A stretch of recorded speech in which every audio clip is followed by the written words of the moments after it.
आइए आज हम बात करते हैं 2024 यूपी कैडेट के बारे में।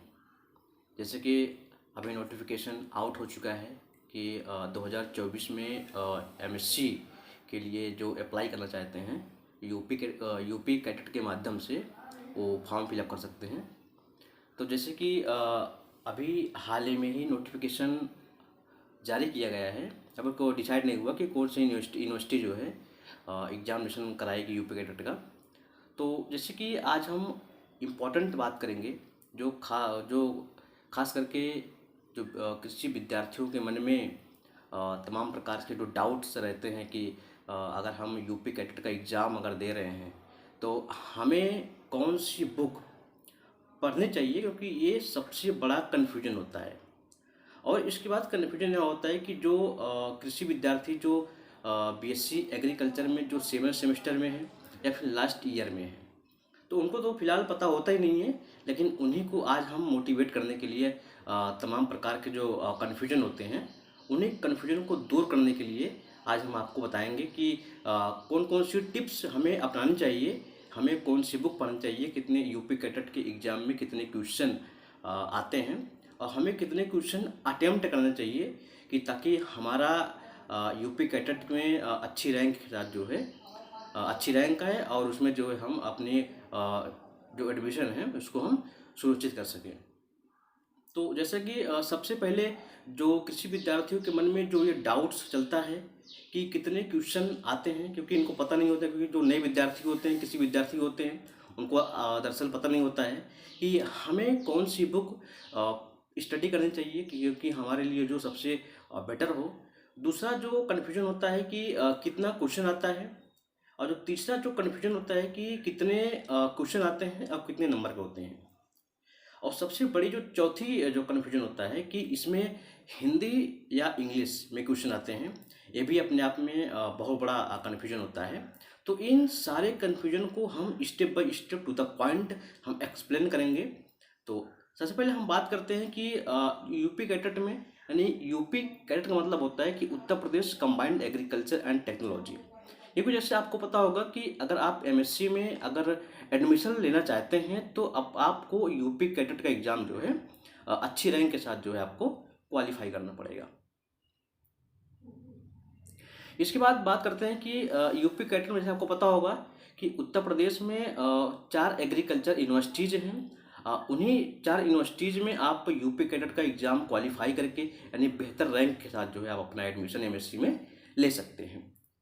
आपको सबसे बेहतर सब्जेक्ट तभी मिलेगा जब आपकी अच्छी रैंक आएगी, तभी वहाँ पे आप अपना मनचाहा सब्जेक्ट को आप जो है प्रेफरेंस आप दे सकते हैं।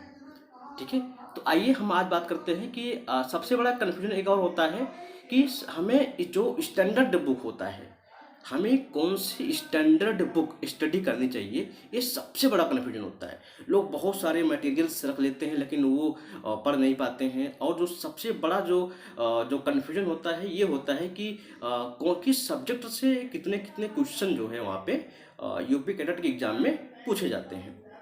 तो हम इन्हीं के बारे में आज हम आपके सामने आए हैं बताने के लिए ही, क्योंकि जो हमारे कुछ जूनियर्स हैं उनको पता नहीं होता है। तो आज हम सारा का सारा कन्फ्यूजन हम इसी वीडियो में हम पूरा कर देंगे। तो सबसे चलिए हम सबसे पहले बात करते हैं कि जो आपको कितने क्वेश्चन आते हैं।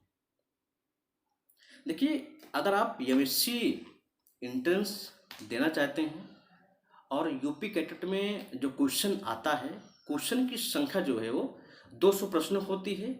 और जो दूसरा टॉपिक रहेगा वो कि ये जो क्वेश्चन आते हैं ये बायलैंग्वेज रहते हैं कि या जो है लैंग्वेज रहते हैं। इसमें आपको बता दूं कि जो यूपी कैडेट में जो यूपी इंट्रेंस एग्ज़ाम आप देना चाहते हैं उसमें जो है आपको हिंदी माध्यम का प्रश्न देखने को नहीं मिलेगा, क्योंकि यूपी कैडेट का एग्ज़ाम जो होता है इसमें ओनली वन जो क्वेश्चन होता है 200 नंबर का हो, 200 प्रश्न होंगे। और टोटल जो प्रश्न होते हैं पूरे के पूरे जो होते हैं वो इंग्लिश माध्यम में ही होते हैं। ठीक है, तो जैसे कि 2023 में यूपी कैडेट का एग्ज़ाम हुआ था, इसमें जो मैक्सिमाइज जो क्वेश्चन देखने को मिला था वो एग्रीकल्चर स्टैटिक्स का था और जो दूसरा क्वेश्चन था वो एग्रीकल्चर फॉरेस्ट्री का था। तो 2023 और 2024 में अगर आप कंपेयर करेंगे तो देखिए हर एक यूनिवर्सिटी अलग अलग टाइप्स के पेपर बनाते हैं। कौन सी यूनिवर्सिटी पेपर को सरल बनाती है और कौन सी यूनिवर्सिटी ऐसी है जो पेपर को बहुत ज़्यादा नॉर्मल रखती है। तो आपको एग्रीकल्चर स्टैटिक्स पे बहुत ज़्यादा फोकस करना है और दूसरा सब्जेक्ट आपका है जो है एग्रीकल्चर फॉरेस्ट्री, ठीक है ना, इस पे फोकस करना है क्योंकि एग्रीकल्चर स्टैटिक्स एग्रीकल्चर फॉरेस्ट्री है, क्योंकि वहाँ से क्वेश्चन 2023 में कुछ ज़्यादा ही पूछे गए थे। और इसके बाद आपका आता है कि जो जीएस का क्वेश्चन होता है, क्योंकि जीएस के लगभग जो 25 क्वेश्चन आते हैं वहाँ पे, तो जीएस का जो क्वेश्चन होता है वहाँ पे जो नॉर्मल जो लूसेंट वगैरह होते हैं वहाँ पे, इसको आपको जो है वहाँ पे स्टैंडर्ड करना पड़ेगा, ठीक है। तो चलिए हम बात करते हैं कि हमें जो एग्रीकल्चर में जो क्वेश्चन जो पूछे जाते हैं इसको दो पार्ट में पूछे जाते हैं। जो पहला पार्ट होता है आपका मेजर सब्जेक्ट और तो दूसरा पार्ट होता है आपका माइनर सब्जेक्ट। अब आप कहेंगे कि ये मेजर क्या है और माइनर क्या है। देखिए जो मेजर सब्जेक्ट होता है, अगर आप मेजर सब्जेक्ट से अगर आप अच्छे नंबर या अच्छी रैंक अगर लाना चाहते हैं तो आपको मेजर सब्जेक्ट पर ही विशेष फोकस करना पड़ेगा। अभी हम बात करेंगे कि मेजर सब्जेक्ट क्या होता है और माइनर सब्जेक्ट क्या होता है। तो हम सबसे पहले बात कर लेते हैं बुक के बारे में। हमें कौन सी बुक पढ़नी चाहिए, हमें बुक का नोट्स बनाना चाहिए कि नहीं, या हम किस तरीके से पढ़ें, हम बहुत कम समय में कैसे पढ़ें कि जो है हमारा यूपी कैडेट अच्छी रैंक के साथ अच्छे रैंक के साथ जो है क्वालिफाई होकर के हमें उत्तर प्रदेश में किसी 4 विश्वविद्यालय ऐसे हैं जिसमें आप एडमिशन ले सकते हैं। तो चलिए सबसे पहले हम बात करते हैं कि आपको मैं दिखाऊंगा कि आप कौन सी बुक को ज़्यादा प्रेफरेंस दें। एक बुक है हमारे पास से, ये वाली है, ए कॉम्पिटिटिव बुक ऑफ एग्रीकल्चर, ठीक है ना। इसके जो एथॉटर हैं ये नीमराज सुंडा की बुक है। ये बुक आपको नोट्स बनाने की आवश्यकता नहीं है। अगर आप यूपी कैडेट का एग्जाम अगर देना चाहते हैं तो सबसे पहले आपको यही बुक पढ़ना पड़ेगा, क्योंकि ये बुक इतनी बेसिक तो है लेकिन सबसे ज़्यादा इंपॉर्टेंट बुक है ये, ठीक है ना। ये सबसे इंपॉर्टेंट बुक है और इसी बुक को आपको पढ़ना पड़ेगा, क्योंकि इस बुक का नोट्स आपको नहीं बनाना है, ठीक है ना। क्योंकि ये जो बुक है ए कॉम्पिटिटिव बुक ऑफ एग्रीकल्चर, ये नीमराज सुंडा की बुक है और ये बुक अपने आप में एक प्रकार से खुद जो है एक नोट्स की तरह ही है। जब आप पढ़ोगे आपको लगेगा हाँ ये नोट्स बनाने की आवश्यकता नहीं है, ठीक है ना। जब इसको आप अच्छी तरह से जब आप इसको स्टडी कर ले जाएंगे तो आपको जो दूसरी बुक पढ़नी है वो आपकी है फंडामेंटल्स ऑफ एग्रीकल्चर, ठीक है। जैसे आप नाम सुने होंगे कि जो फंडामेंटल्स ऑफ एग्रीकल्चर होता है वो अरुण कत्यान जो है ये 2 वॉल्यूम में आती है, वॉल्यूम फर्स्ट और वॉल्यूम सेकंड, ठीक है ना। ये एक प्रकार से इसमें जो है जो सबसे लास्ट पेज में जो है इसमें आपको लगभग 450 या 400 प्रश्न जो है आपको ऑब्जेक्टिव देखने को मिलेंगे। लेकिन ये अगर आपको अच्छी तरह से पढ़ना पड़ेगा इसमें, क्योंकि इसमें जो फंडामेंटल्स ऑफ एग्रीकल्चर है जो वॉल्यूम फर्स्ट वाले में जो है इसमें एग्रोनॉमी आपको दिया गया है, सोइल साइंस भी दिया गया है, एक्सटेंशन एजुकेशन भी दिया गया है, एग्रीकल्चर इकोनॉमिक्स भी है और आपका फार्मिंग मैनेजमेंट भी है। तो ये एक प्रकार से आपका ये सब्जेक्टिव है, ठीक है ना। तो जाहिर सी बात है अगर ये सब्जेक्टिव बुक है तो इसका आपको नोट्स बनाना पड़ेगा, ठीक है ना। आपको नोट्स में वही चीज़ बनानी है कि जैसे मान लीजिए एग्रोनॉमी का अगर 100 पेज है तो आप ऐसे क्वेश्चन को अपने नोट्स में अटेंड करें ताकि इसमें जो है आप अगर 100 पेज का है तो लगभग आपका जो है 10-20 पेज में ये खत्म हो जाए, ठीक है ना। जो मल्टीपल चॉइस तरीके से जो है ये खत्म हो जाए, ठीक है ना। आपको ये बुक पढ़नी, ये बुक है वॉल्यूम फर्स्ट अरुण कत्यान की, ठीक है ना। दो आपको तीसरी बुक पढ़नी है अरुण कत्यान की, ये वॉल्यूम सेकंड है, ठीक है ना, फंडामेंटल्स ऑफ एग्रीकल्चर, ये वॉल्यूम सेकंड है। इसमें आपका इकोलॉजी दिया है, इन्वायरमेंट दिया है, plant physiology, इंटेमोलॉजी, plant pathology, genetics भी है, प्लांट ब्रीडिंग भी है एंड हॉर्टिकल्चर भी है, ठीक है ना। ये आपकी जो है अरुण कत्यान वॉल्यूम में सेकंड है। ये 2 वॉल्यूम आती हैं, Arun Katyan volume first, Arun Katyan volume second, ठीक है ना। ये भी एक प्रकार से जो है सब्जेक्टिव भी है। इसमें भी क्वेश्चन लगभग 650 के आसपास क्वेश्चन है पीछे जो है और सब्जेक्टिव दिया गया है इसमें, ठीक है। मल्टीपल चॉइस क्वेश्चन में जो है दिया गया है, ठीक है ना। तो ये बुक आपको पढ़नी है और साथ ही साथ आपको जो है नोट्स बनाते हुए चलना है, क्योंकि आप जब तक नोट्स नहीं बनाएंगे तब तक आप जो है पढ़ते जाएंगे भूलते जाएंगे, कोई मतलब निकलेगा नहीं, ठीक है ना। तो भाई सीधी सी बात है कि नोट्स बनाओ और पढ़ते रहो, क्योंकि नोट्स बनाने का आपको ही फायदा रहेगा।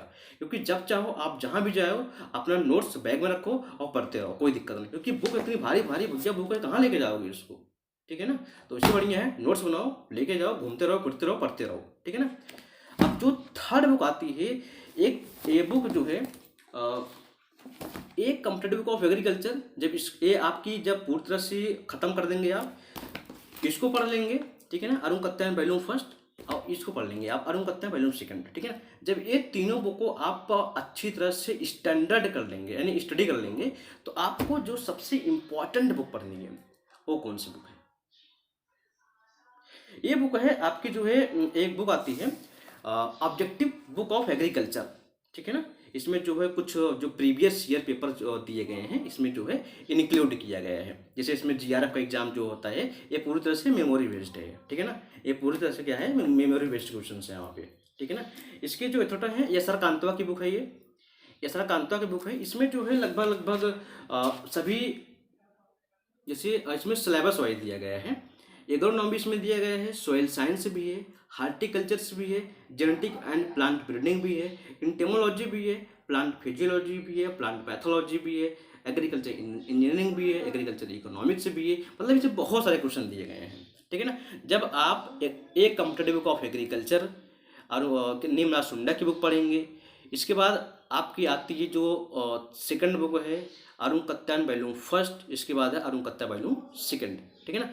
जब ये सारे बुक आप अच्छी तरह से एनालाइज कर लेंगे, तो इसके बाद आपको ये बुक पढ़ना पड़ेगा, ठीक है ना। क्योंकि इस बुक से जो है आपका जो आप सब्जेक्टिव बुक पढ़े रहेंगे, तब जाकर जब इसको आप पढ़ोगे तो इसमें आपका जो बेसिक फंडामेंटल्स है ये क्या होगा, वो एक क्लियरिटी इसमें आएगी, ठीक है ना। जब आप इसको पढ़ोगे तो आप अच्छी तरह से क्या होगे, आपकी जो मेमोरी के जो पॉइंट है वो पूरा क्या करेगी, उस अच्छी तरह से क्या होगी, वो सर्कुलेट करेगी, ठीक है ना, ठीक है ना। ये बात रही, आपको इन सारी बुकों को नोट्स की सहायता से ही पढ़ना है, ठीक है ना। फिर से मैं बता दे रहा हूँ, जो हमारे कृषि जो नए विद्यार्थी हैं, जो एग्रीकल्चर के बीएससी 7वें सेमेस्टर में है या फिर लास्ट ईयर में है, वो मैं बता दूँ कि इसमें जो आप यूपी कैडेट का एग्ज़ाम देने जा रहे हैं एमएससी का, इसमें टोटल जो 200 क्वेश्चन आता है, टोटल जो है वो इंग्लिश टू इंग्लिश रहता है। क्योंकि कईयों सारे क्वेश्चन ऐसे माइंड में रहते हैं कि इसमें हिंदी भी रहेगा, इंग्लिश भी रहेगा, ऐसा कुछ नहीं है, ठीक है। इसमें टोटल आपको जो 200 क्वेश्चन दिखने वाले होंगे, वो टोटल के जो है आपके इंग्लिश बेस में ही रहेंगे, ठीक है ना। इसलिए अगर आपकी इंग्लिश क्या है वहाँ पे कमज़ोर है, तो अभी से काफ़ी समय है जो है एग्ज़ाम होने के, लगभग मई के लास्ट में, अभी क्योंकि अभी चुनावी माहौल चल रहा है, तो लगभग लेट भी हो सकता है इस बार। तो लगभग आपको कम समय में बेहतर तरीके से आपको नोट्स बनाते हुए आपको पढ़ना है, ठीक है ना।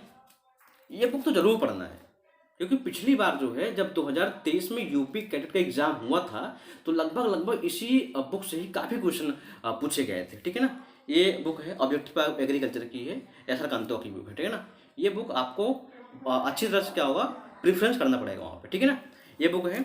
और आपको मैं सबसे इम्पोर्टेंट जानकारी यह देता हूँ कि अगर लोग कुछ पूछते हैं कि इसमें नेगेटिव पॉइंट होता है, तो हम कितने क्वेश्चन को पेपर में अटेम्प्ट करें कि हमारी अच्छी खासी रैंक आ जाए।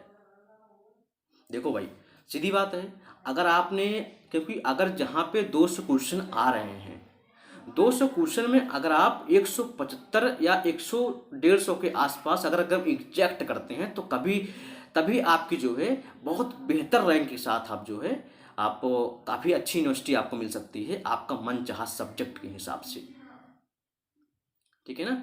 तो आपको क्वेश्चंस को ध्यान से करना है, सारे क्वेश्चन को ध्यान से पढ़ना है, ठीक है ना। ये हमारे अनिल भाई हैं, ठीक है ना, ये भी यूपी 2000 जब इंटर में थे, ठीक है ना, ये भी उत्तर प्रदेश से टापर की लिस्ट में आते हैं, ठीक है ना। उत्तर प्रदेश टापर हैं एक प्रकार के ये एग्रीकल्चर से, ठीक है ना।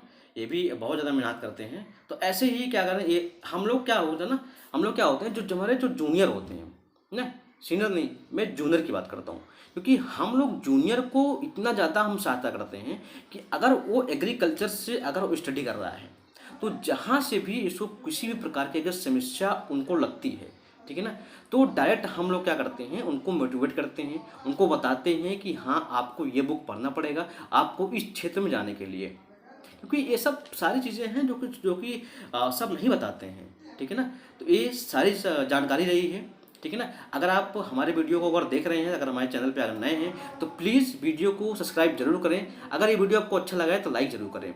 धन्यवाद।